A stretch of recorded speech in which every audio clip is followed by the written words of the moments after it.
श्री शिव पुराण रुद्र संहिता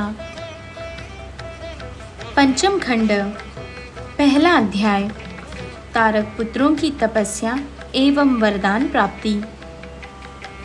नारद जी बोले, हे प्रभु, आपने मुझे कुमार कार्तिकेय और श्री गणेश के उत्तम तथा पापों को नाश करने वाले चरित्र को सुनाया।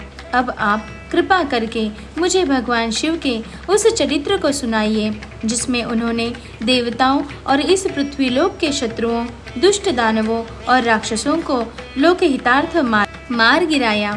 साथ ही महादेव जी द्वारा एक ही बाण से 3 नगरों को एक साथ भस्म करने की कथा का भी वर्णन कीजिए। ब्रह्मा जी बोले, हे मुनि श्रेष्ठ नारद, बहुत समय पूर्व एक बार व्यास जी ने सनत कुमार से इस विषय में पूछा था। उस समय जो कथा उन्होंने बताई थी वही आज मैं तुम्हें बताता हूँ। जब देवताओं की रक्षार्थ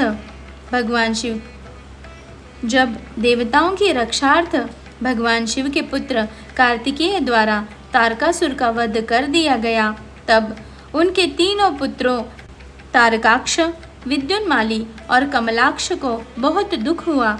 वे तीनों ही महान बलशाली, जितेंद्रिय, सत्यवादी, संयमी, वीर और साहसी थे, परंतु अपने पिता तारकासुर का वध देवताओं द्वारा होने के कारण उनके मन में देवताओं के लिए रोष उत्पन्न हो गया। तब उन तीनों ने अपना राजपाट त्याग कर मेरु पर्वत की एक गुफा में जाकर उत्तम तपस्या करनी शुरू कर दी। उन्होंने अपनी कठिन और उग्र तपस्या से मुझ ब्रह्मा को प्रसन्न कर लिया। मैं उन तीनों असुरों को वरदान देने के लिए मेरु पर्वत पर गया। वहां पहुंचकर मैंने तारकाक्ष, विद्युन्माली और कमलाक्ष से कहा कि हे महावीरों दैत्यों, मैं तुम्हारी तपस्या से प्रसन्न हूँ। मांगो, मुझसे क्या मांगना चाहते हो? तुम्हारी मनोकामना मैं अवश्य ही पूरी करूँगा। मुझे बताओ कि किस वरदान की प्राप्ति हेतु तुम लोगों ने इतना कठोर तप किया है। ब्रह्मा जी के ये वचन सुनकर उन तीनों तारक पुत्रों को बड़ा संतोष हुआ। तब उन्होंने मेरे चरणों में पकड़कर प्रणाम किया और मेरा स्तवन करने लगे। तत्पश्चात वे बोले, हे देवेश, हे विधाता, यदि आप वाकई हम पर प्रसन्न हैं तो हमें अवैध होने का वरदान प्रदान कीजिए। कोई भी प्राणी हमारा वध करने में सक्षम न हो और हम अजर अमर हो। हम चाहे तो किसी का भी वध कर सके। प्रभु, हमें यही वरदान दीजिए कि हम अपने शत्रुओं को मौत के घाट उतार सकें और निर्भयता पूर्वक इस त्रिलोक में आनंद का अनुभव करते हुए विचरे। कोई हमारा बाल भी बांका न कर सके। तारक पुत्रों के ऐसे वचन सुनकर मैं ब्रह्मा त्रिलोकीनाथ भक्तवत्सल भगवान शिव के चरणों का स्मरण करते हुए बोला, हे असुरों, निसंदेह ही तुम्हारी इस उत्तम तपस्या ने मुझे बहुत प्रसन्न किया है, परंतु अमरत्व की प्राप्ति सभी को नहीं हो सकती है। यही प्रकृति का नियम है। जो जन्म लेता है उसकी मृत्यु निश्चित है। अंततः इसके अतिरिक्त कोई अन्य वर मांगो, मैं तुम्हें तुम्हारी इच्छित मृत्यु का वरदान दे सकता हूँ। तुम जिस प्रकार अपनी मृत्यु चाहोगे उसी प्रकार तुम्हारी मृत्यु होगी।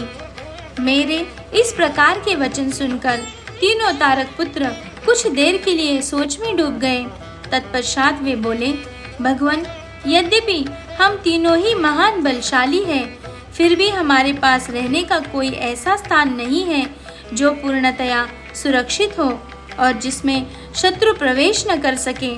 प्रभु, आप हम तीनों भाइयों के लिए 3 ऐसे नगरों का निर्माण करें जो पूर्णतया सुरक्षित हो।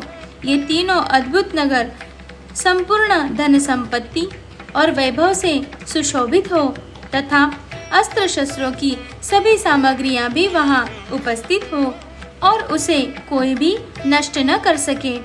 तब तारकाक्ष ने अपने लिए सोने का, कमलाक्ष ने चांदी का तथा विद्युन्माली ने कठोर लोहे का बना नगर वरदान में मांगा। साथ ही उन्होंने यह भी कहा कि तीनों पुर दोपहर अभिजीत मुहूर्त में चंद्रमा के पुष्प नक्षत्र में होने पर एक साथ मिला करेंगे। ये तीनों ही महल आकाश में नीले बादलों में एक के ऊपर एक रहेंगे तथा जनसाधारण सहित किसी को भी नहीं दिखाई देंगे।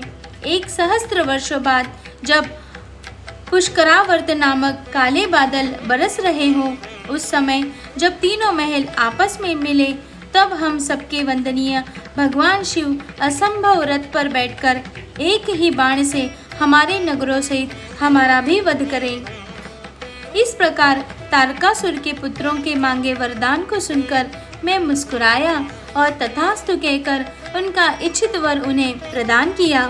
फिर मैं दानव को बुलाकर ऐसे 3 लोगों को बनाने की आज्ञा देकर मैं वहां से अपने लौट आया। मई ने मेहनत से तारकाक्ष के लिए सोने का, कमलाक्ष के लिए चांदी का और विद्युन्माली के लिए लोहे का उत्तम लोकों का निर्माण किया। ये तीनों ही लोग सभी साधनों और सुविधाओं से संपन्न थे। इन तीनों लोकों का निर्माण होने के उपरांत वे तीनों अपने अपने लोकों में चले गए और मैंने उन्हें एक के ऊपर एक करके, एक को आकाश में, एक को स्वर्ग के ऊपर और तीसरे को पृथ्वी लोक में स्थित कर दिया। तत्पश्चात तीनों असुरों की आज्ञानुसार मैं भी वहीं पर निवास करने लगा। तारकाक्ष, कमलाक्ष और विद्युन्माली तीनों ही सदैव शिव भक्ति में लीन रहते थे। इस प्रकार वे तीनों ही असुर अब आनंद पूर्वक अपने अपने लोकों में सुखों को भोगने लगे। श्री शिव पुराण रुद्र संहिता पंचम खंड, दूसरा अध्याय। देवताओं की प्रार्थना। नारद जी बोले, हे पिताश्री, जब तारकासुर ने तीनों पुत्र तारकाक्ष, कमलाक्ष और विद्युन्माली आनंद पूर्वक अपने अपने लोकों में निवास करने लगे, तब फिर आगे क्या हुआ? ब्रह्मा जी बोले, हे नारद, तारक पुत्रों के तीनों लोकों के अद्भुत तेज से दग्ध होकर सभी देवतागण देवराज इंद्र के साथ दुखी अवस्था में ब्रह्मलोक में मेरी शरण में आए। वहाँ मुझे नमस्कार करने के पश्चात देवताओं ने अपना दुख बताना शुरू किया। वे बोले, हे विधाता, त्रिपुरों के स्वामी तारकाक्ष, कमलाक्ष और विद्युन्माली नामक तीनों तारक पुत्रों ने हम सभी देवताओं को संतप्त कर दिया है।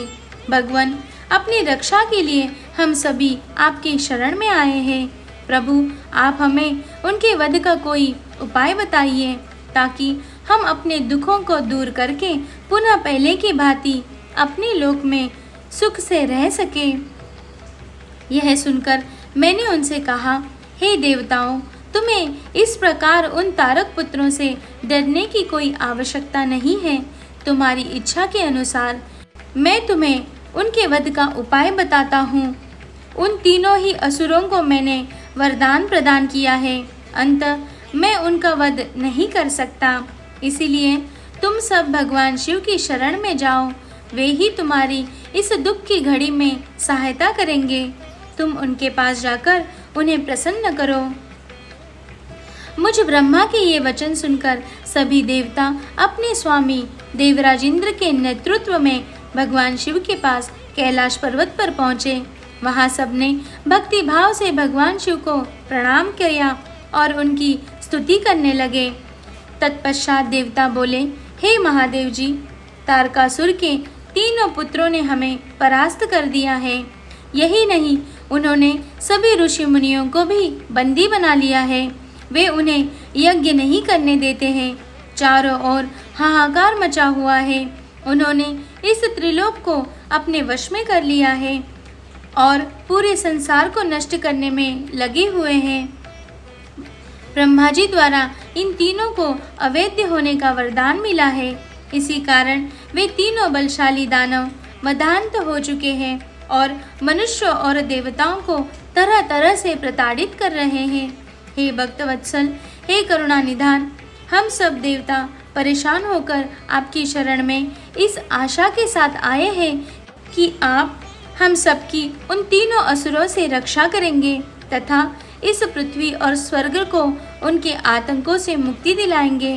भगवान, इससे पहले कि वे इस जगत का ही विनाश कर दे, आप उनसे हम सबकी रक्षा करें। श्री शिव पुराण रुद्र संहिता पंचम खंड तीसरा अध्याय। भगवान शिव का देवताओं को विष्णु के पास भेजना। ब्रह्मा जी बोले, हे नारद, इस प्रकार सब देवताओं ने त्रिलोकीनाथ भगवान शिव को उन 3 तारक पुत्रों के आतंक के विषय में सब कुछ बता दिया। तब सारी बातें सुनकर भगवान शिव बोले, हे देवताओं, मैंने तुम्हारे कष्टों को जान लिया है। मैं जानता हूँ कि तारकाक्ष, कमलाक्ष और विद्युन्माली ने तुम्हें बहुत परेशान किया है, परंतु फिर भी वे तीनों पुण्य कार्यों में लगे हुए हैं। वे तीनों मेरे भक्त हैं और सदा मेरे ध्यान में निमग्न रहते हैं। भला मैं अपने भक्तों को कैसे मार सकता हूँ? वे तीनों तारक पुत्र पुण्य संपन्न हैं। वे प्रबल होने के साथ साथ भक्ति भावना भी रखते हैं। जब तक उनका पुण्य संचित है और वे मेरी आराधना करते रहेंगे, मेरे लिए उन्हें मारना असंभव है, क्योंकि स्वयं ब्रह्मा जी के अनुसार मित्रद्रोह से बढ़कर कोई भी पाप नहीं है। जब वे तीनों असुर नियम पूर्वक मेरी पूजा आराधना करते हैं, तो मैं क्यों बिना किसी ठोस कारण से उनका वध करूं? हे देवताओं, इस समय में मैं तुम्हारी कोई सहायता नहीं कर सकता। अंततः तुम सब श्री हरि विष्णु की शरण में जाओ, अब वे ही तुम्हारा उद्धार करेंगे। भगवान शिव की आज्ञा पाकर सभी देवताओं ने उन्हें पुनः हाथ जोड़कर प्रणाम किया और श्री हरि विष्णु से मिलने के लिए उनके निवास बैकुंठ की लोक की ओर चल दिए। उन्होंने अपने साथ मुझ ब्रह्मा को भी ले लिया। बैकुंठ लोक पहुंचकर सब देवताओं ने भक्तिपूर्वक श्री हरि को प्रणाम किया और उन्हें भगवान शिव द्वारा कही गई सारी बातों से अवगत कराया। देवताओं की बातें सुनकर भगवान विष्णु बोले, हे देवताओं, यह बात सत्य है कि जहाँ सनातन धर्म और भक्ति भावना हो, वहाँ ऐसा करना उचित नहीं होता। तब देवता पूछने लगे कि प्रभु, अब हम क्या करें? हमारा दुख कैसे दूर होगा? प्रभु, आप शीघ्र ही उन तारक पुत्रों के वध का कोई उपाय कीजिए, अन्यथा हम सभी देवता अकाल ही मृत्यु को ग्रास बन जाएंगे। भगवान, आप ऐसा उपाय कीजिए जिससे वे तीनों असुर सनातन धर्म से विमुख होकर अनाचार का रास्ता अपना लें, उनके वैदिक धर्म का नाश हो जाए और वे अपनी इंद्रियों के वश में हो जाएं, वे दुराचारी हो जाएं तथा उनके सभी शुभ आचरण समाप्त हो जाएं। तब देवताओं की इस प्रार्थना को सुनकर भगवान श्री हरि विष्णु एक पल को सोच में डूब गए। तत्पश्चात वे बोले, तारक पुत्र तो स्वयं भगवान शिव के भक्त हैं, परंतु फिर भी जब तुम सब मेरी शरण में आए हो तो मैं तुम्हें निराश नहीं करूँगा, तुम्हारी सहायता अवश्य ही करूँगा। तब श्री हरि विष्णु ने मन ही मन यज्ञों का स्मरण किया। उनका स्मरण करते ही यज्ञगण तुरंत वहाँ उपस्थित हो गए। वहाँ श्री हरि को नमस्कार करके उन्होंने पूछा कि प्रभु, आपने हमें यहाँ क्यों बुलाया है? तब श्री हरि मुस्कुराए और बोले कि हमें तुम्हारी सहायता की आवश्यकता है, इसीलिए हमने तुम्हारा स्मरण किया है।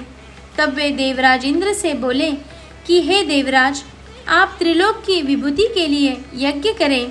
यज्ञ के द्वारा ही तारक पुत्रों के तीनों पुरों नगरों का विनाश संभव है। भगवान श्री हरि विष्णु के ये वचन सुनकर सभी देवताओं ने आदरपूर्वक विष्णु जी का धन्यवाद किया और उन्हें प्रणाम करने के पश्चात यज्ञ के ईश्वर की स्तुति करने लगे। तत्पश्चात उन्होंने बहुत विशाल यज्ञ का आयोजन किया। सविधि उन्होंने उत्तम यज्ञ भक्ति भावना से आरंभ किया। यज्ञ अग्नि प्रज्वलित हुई। यज्ञ पूर्ण होने पर उस यज्ञ कुंड से शूल शक्तिधारी विशालकाय हजारों भूतों का समुदाय निकल पड़ा। तत्पश्चात अनेक रूपों से युक्त नाना वेशधारी कालाग्नि रुद्र के समान तथा काल सूर्य के समान प्रकट हुए उन भूतों ने भगवान विष्णु को नमस्कार किया। उन भूतगणों को आज्ञा देते हुए विष्णु जी बोले, हे भूतगणों, देव कार्य को पूरा करने के लिए तुम जाकर त्रिपुरों को नष्ट करो। विष्णु जी की आज्ञा सुनकर वे भूतगण दैत्यों के उस महासुंदर नगर त्रिपुर की ओर चल दिए।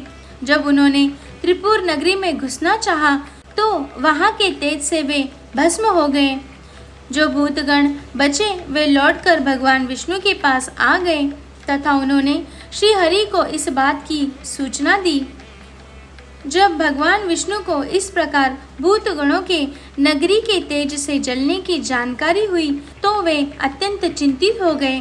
तब उन्होंने देवताओं को समझाया कि वे अपनी चिंता त्याग कर अपने अपने लोकों को लौट जाएं।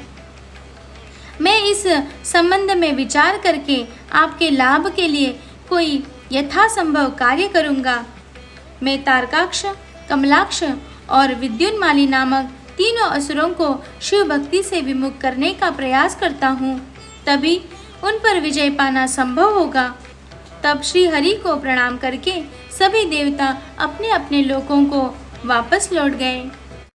श्री शिव पुराण रुद्र संहिता पंचम खंड चौथा अध्याय। नास्तिक शास्त्र का प्रादुर्भाव। ब्रह्मा जी नारद से बोले, तब भगवान श्री हरि विष्णु ने अपनी आत्मा के तेज से अत्यंत तेजस्वी एक मायावीर पुरुष प्रकट किया। उसका सिर मुंडा हुआ था।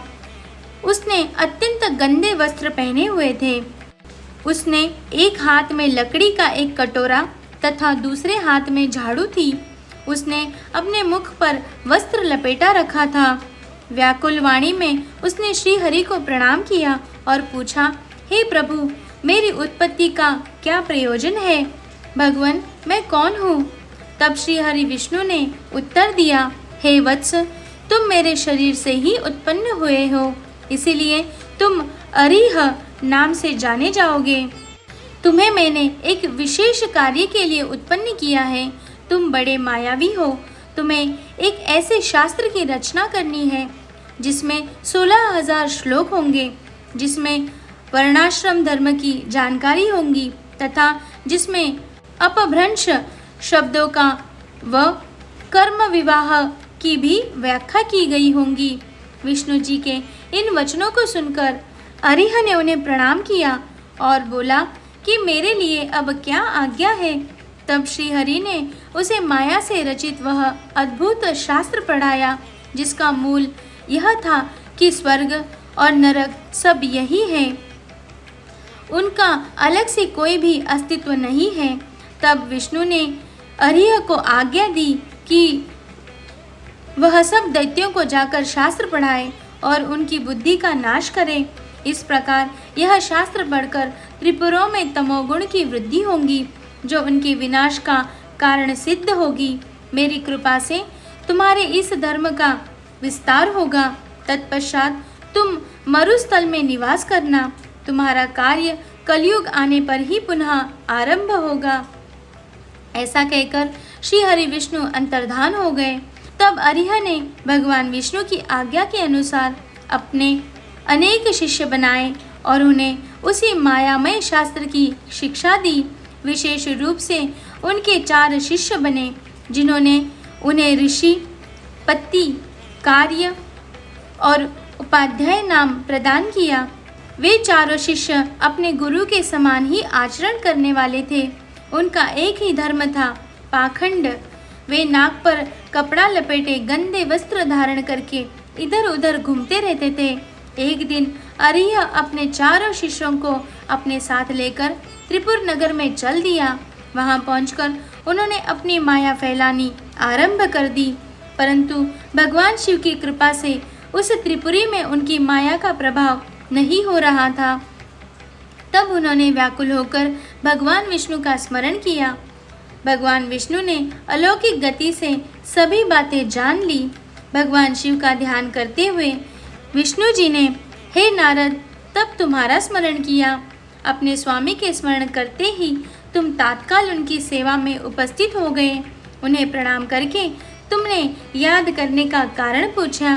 तब श्री हरि ने तुम्हें आज्ञा प्रदान की कि तुम अरिय और उसके शिष्यों को साथ लेकर त्रिपुर नगरी में प्रवेश करो और वहाँ के निवासियों को मोहित करके उन्हें माया से ओतप्रोत उस शास्त्र की शिक्षा प्रदान करो। अपने आराध्य भगवान श्री हरि की आज्ञा शिरोधार्य कर तुम उन पाखंडी ब्राह्मणों को साथ लेकर त्रिपुर नगरी की ओर चल दिए।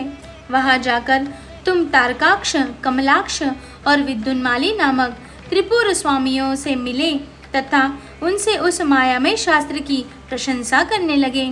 तुमने उन्हें बताया कि तुम इसी शास्त्र से शिक्षा ग्रहण करते हो। यह बात जानकर उन त्रिपुर स्वामियों को बड़ा आश्चर्य हुआ और वे उस मायामय शास्त्र की माया से मोहित होने लगे। तब उन्होंने अर्ह्य को अपना गुरु बना लिया और उनसे दीक्षा लेने लगे। यह देखकर त्रिपुरों के अन्य निवासी भी उन मायावी शिष्यों एवं उनके गुरु से शिक्षा ग्रहण करने लगे। श्री शिव पुराण रुद्र संहिता पंचम खंड 5वां अध्याय। नास्तिक मत से त्रिपुर का मोहित होना। नारद जी ने पूछा, हे ब्रह्मदेव, उन तीनों महाबलशाली दैत्यराजों ने उन मायावी और पाखंडी अरिह और उनके शिष्यों द्वारा शिक्षा ग्रहण होने पर वहाँ क्या हुआ? उन मायावी पुरुषों ने क्या किया? कृपया मुझे बताइए। नारद जी का प्रश्न सुनकर ब्रह्मा जी बोले, हे नारद, जब त्रिपुर के राजा ही उस मायामय शास्त्र द्वारा दीक्षित हो गए तो वहाँ की जनता क्यों नहीं होती? अरिहन ने कहा, मेरा ज्ञान वेदांत का सार है। यह अनादिकाल से चला आ रहा है। इसमें कर्ता कर्म नहीं है। आत्मा के देह अर्थात शरीर से जितने भी बंधन हैं वे सब ईश्वर के ही है। ईश्वर के समान कोई भी न तो शक्तिशाली है और न ही सामर्थ्यवान। ब्रह्मा, विष्णु और महेश सब अरिहन ही कहे जाते हैं। समय आने पर ये तीनों ही लीन हो जाते हैं। आत्मा एक है। मृत्यु सभी के लिए सत्य है। मृत्यु शाश्वत है और सबके लिए निश्चित है। इसीलिए हमें कभी भी हिंसा नहीं करनी चाहिए और सदा ही अहिंसा के मार्ग पर चलना चाहिए। अहिंसा ही परम धर्म है। किसी को दुख पहुंचाना महापाप है। इसीलिए हमें कभी भी कमजोर और निर्बलों को नहीं सताना चाहिए। दूसरों को क्षमा करना ही सबसे बड़ा गुण है। इसीलिए सदा अहिंसा का मार्ग अपनाना चाहिए। हिंसा और लड़ाई झगड़े का मार्ग हमें नरक की ओर ले जाता है। इसीलिए किसी को डराओ धमकाओ मत। सदैव विनम्रता का आचरण करो। भूखों को भोजन दो, रोगियों को औषधि और छात्रों को विद्या का दान करो। भक्ति के साथ उपासना करो। आडंबरों की कोई आवश्यकता नहीं होती।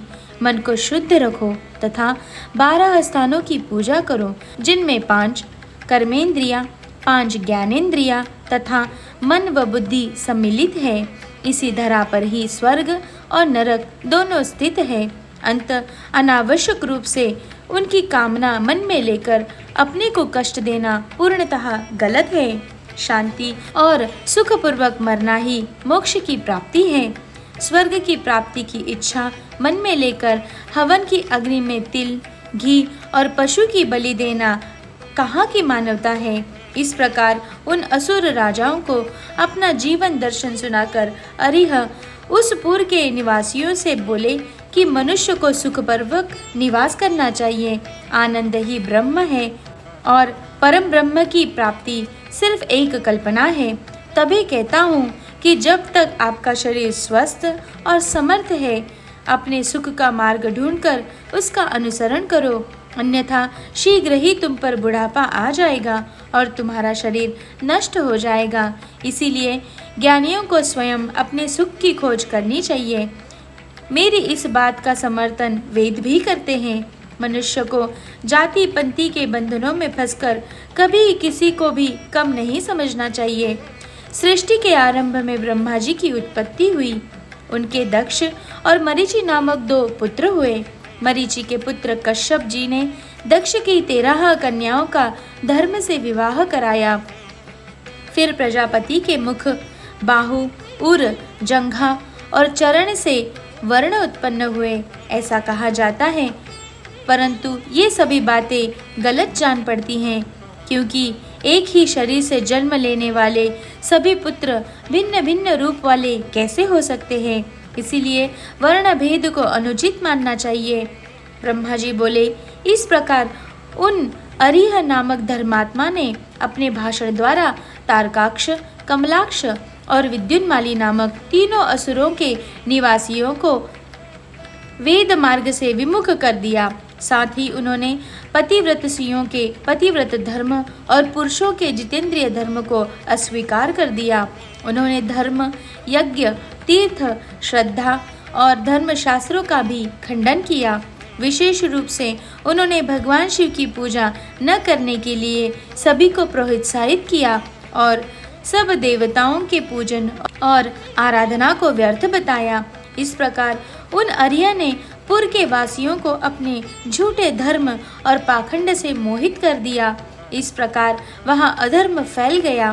तत्पश्चात भगवान श्री हरि विष्णु की माया से देवी महालक्ष्मी भी उन त्रिपुरों में अपना अनादर देख उस स्थान को त्याग कर चली गई।